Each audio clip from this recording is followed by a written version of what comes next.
Graça e paz, povo de Deus, seja bem-vindo a mais um vídeo do nosso canal, Pastor Josué Rossi. É muito bom ter você aqui mais uma vez, nos acompanhando nos vídeos, né?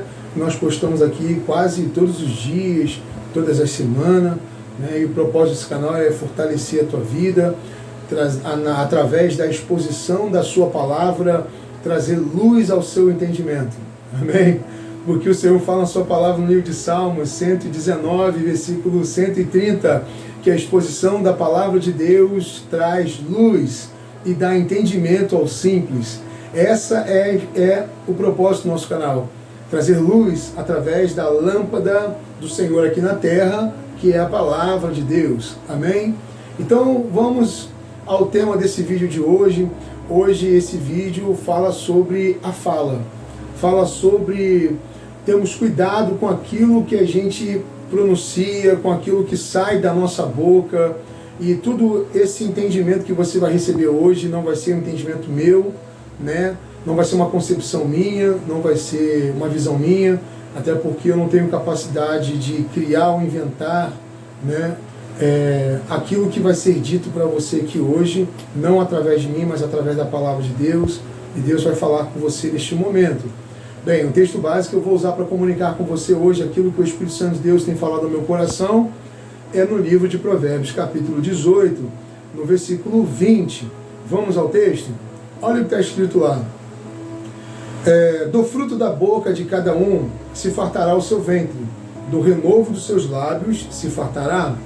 A morte e a vida está no poder da língua. Aquele que ama comerá do seu fruto. Vamos de novo. Do fruto da boca de cada um se fartará o seu ventre, do renovo dos seus lábios se fartará. A morte e a vida está no poder da língua, e aquele que ama comerá do seu fruto.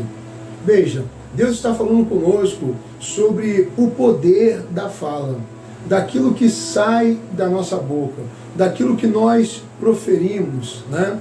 Então nós temos que ter muita atenção para aquilo que nós falamos. Às vezes nós não podemos ignorar, muitas das vezes nós não podemos ignorar o poder da nossa fala. Temos que controlar a nossa boca, temos que controlar a nossa língua.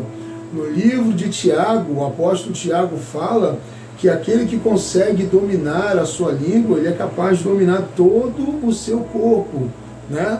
Porque a língua, ela é um pequeno mal que está dentro do nosso corpo, um pequeno membro do nosso corpo que ela inflama todo o curso da nossa vida. Ela pode mudar tudo, né? Então vemos que no livro de Tiago, no livro de Provérbios capítulo 18, ali já está falando. Existem muitas passagens na Bíblia, de Gênesis e Apocalipse, sobre a fala. É claro que se eu fosse usar tudo isso aqui nesse vídeo, esse vídeo seria um vídeo de mais de 3 horas eu falando com você. Talvez você não teria esse tempo todo para ouvir, mas de uma forma compacta vou comunicar um pouco para você. O livro de Provérbios fala isso. Ele diz que a morte e a vida está no poder da língua. Veja, através da sua língua, através da sua fala, você consegue determinar a vida para alguém ou para você, né?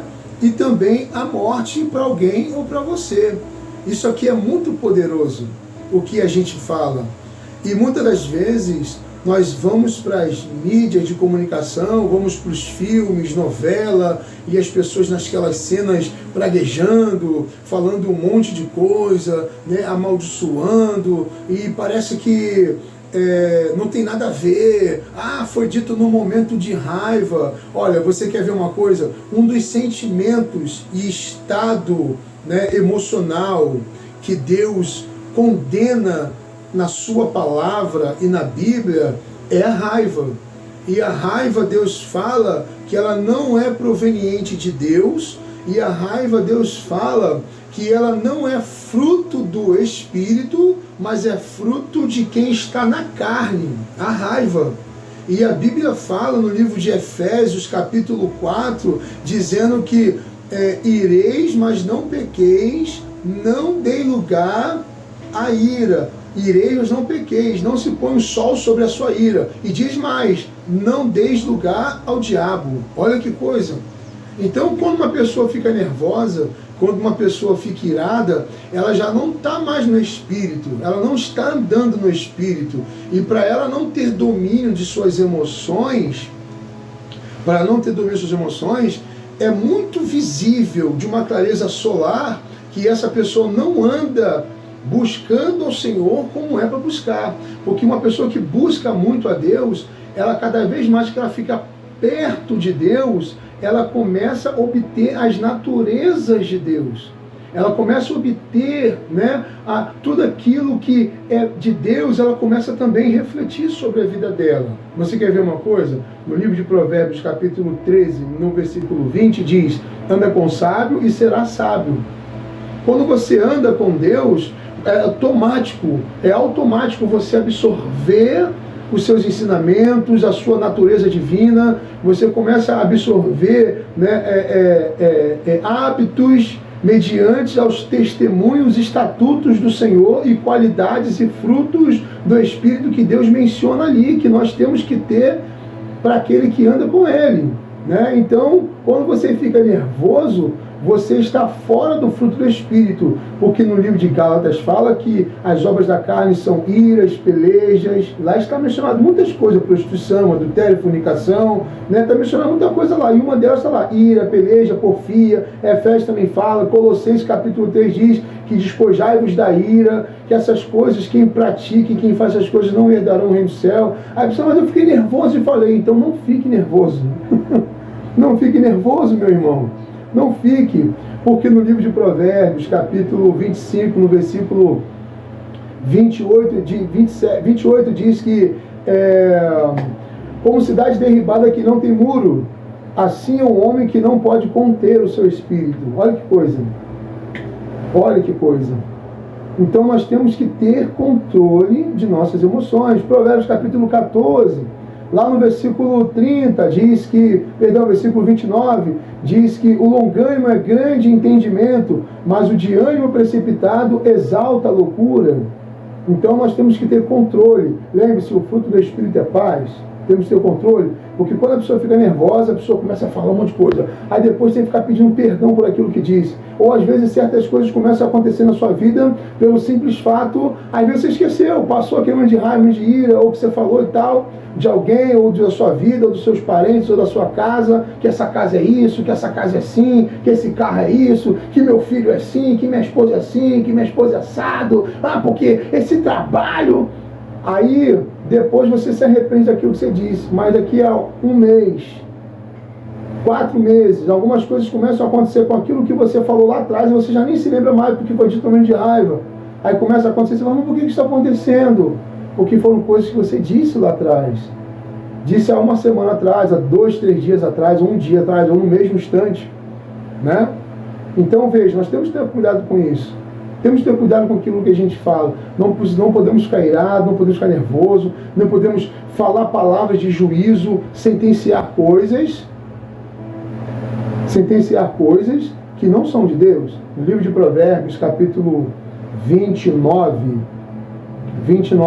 ali no versículo 20, diz assim: viste o homem precipitado nas suas palavras? Maior esperança de um tolo do que dele. Está vendo? Então, nós vemos no caso de Rebeca. Lembra de Rebeca? Rebeca chegou para Jacó e ela aprontou Jacó para que Jacó viesse entrar no lugar do seu irmão e receber a bênção da primogenitura, porque o seu irmão Esaú já não agradava mais o seu pai, já não agradava mais sua mãe, porque ele era muito leviano nas suas obras, né? E aí o que aconteceu? O Jacó falou bem assim: mas isso é um pecado contra Deus, mãe. Isso é um pecado contra Deus, amor. Eu posso ser amaldiçoado por causa disso. E o que aconteceu? Rebeca disse: que a maldição do Senhor caia sobre mim e não sobre você. Vocês lembram dessa passagem? O que aconteceu? Ela nunca mais viu Jacó. Olha que triste para uma mãe nunca mais ver seu filho. Lembra de Elias? Elias estava achando que era a última bolacha do pacote. Elias chegou, só eu sobrei como um dos profetas, e Deus disse: eu reservei mais 7.000 homens para mim. Ou seja, e depois naquele momento de tristeza de Elias, Elias falou: Senhor, peço que tire a minha vida porque eu não sou melhor que os meus pais. E Deus atentou para o que ele disse. Ele pegou e tomou Elias. Então veja, nós temos que ter cuidado com isso. Cuidado com o que a gente fala. Mas veja, recebe essa palavra no seu coração. Faça como a mulher do fluxo de sangue, que ela chegou e disse: se tão somente eu tocar nas orlas de Jesus, das suas vestes, se eu tocar nas suas vestes, eu ficarei sã dessa minha enfermidade. Então é isso que você tem que usar a sua boca. Você tem que usar a sua boca para profetizar coisas boas, para falar aquilo que você quer ver, não aquilo que você está vendo. O poder da vida e da morte está na língua. A vida e a morte está no poder da língua. Então use a sua boca para falar que seus filhos são uma bênção, que seu casamento é uma bênção, que as portas vão se abrir, que tudo vai dar certo. E você falando dessa forma, você vai produzir vida. E aqui eu encerro Provérbios capítulo 15, versículo 4. Uma língua saudável é árvore de vida, mas a perversidade nela quebranta o espírito. Deus abençoe a sua vida, obrigado por ter ficado até aqui. Deixe seu comentário, deixe seu amém, deixe seu like, se inscreva no nosso canal, compartilhe essa mensagem para muito mais pessoas, porque ainda que eu esteja aqui, nesse ambiente aqui falando com você em minha casa, mas a palavra de Deus, ela não está presa, ela tem que voar e tomar livre curso para alcançar muitos corações, como também alcançou o seu. Graça e paz.